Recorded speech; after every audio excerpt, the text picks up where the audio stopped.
जय श्री राम। वृश्चिक राशि के जातकों, साप्ताहिक राशिफल 7 दिसंबर से 13 दिसंबर तक आपके लिए कैसा रहने वाला है।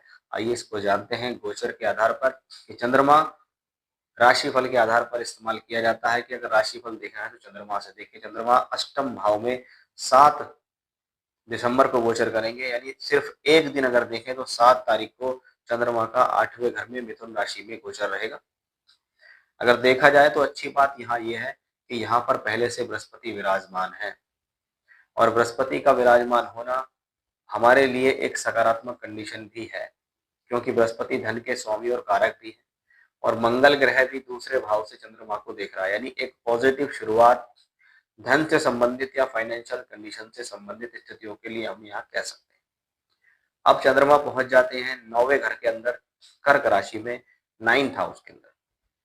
9वां भाव जो कि ज्योतिष शास्त्र में धर्म का, लक्ष्मी त्रिकोण का, भाग्य का और धन का माना जाता है, वहां पर चंद्रमा अपने ही भाव में होंगे तो वो 9वें घर की बढ़ोतरी करेंगे। इस दौरान भाग्य साथ देगा। धर्म, धार्मिक कार्य या कोई धार्मिक यात्राएं या धार्मिक काम करने का मौका इस दौरान मिल सकता है। पिता पक्ष का सहयोग, गुरुओं का आशीर्वाद, कोई पुण्य कार्य या कभी कभी किसी, जिसको मैं कहूँ धार्मिक कार्यों से संबंधित कुछ स्थितियां जागृत भी हो सकती हैं, या इस दौरान कुछ पढ़ना पढ़ाना शुरू कर सकते हैं। हायर एजुकेशन के लिए देखें तो इसको एक अच्छा कॉम्बिनेशन माना जाता है।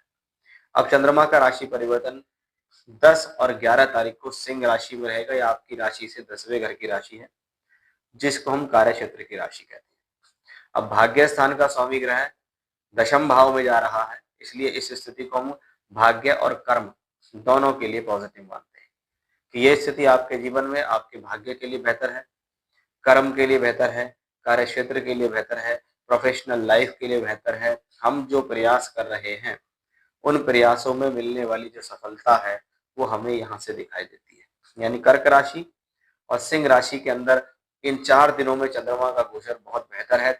8 तारीख से लेकर 11 तारीख तक ये भाग्य के लिए, कर्म के लिए, कुछ अपॉर्चुनिटी प्राप्त करने के लिए। बहुत बार लोग कहते हैं कि हमारे पास जॉब नहीं है, हमें नौकरी नहीं मिल रही है, हमारा काम नहीं बन रहा है, तो वो इस दौरान बनने की संभावनाएं बढ़ जाएंगी।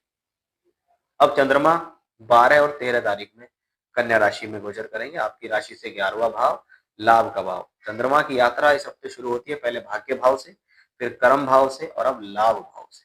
यानी तीनों ही भाव एक ऐसे भाव हैं जो जीवन में देने वाले और गेन करने वाले होते हैं। ये तीनों ही भाव बताते हैं कि इस हफ्ते गेन की स्थितियां ज्यादा रहेंगी। ये इस हफ्ता काफी हद तक फायदेमंद दिखाई देता है। जय श्री राम।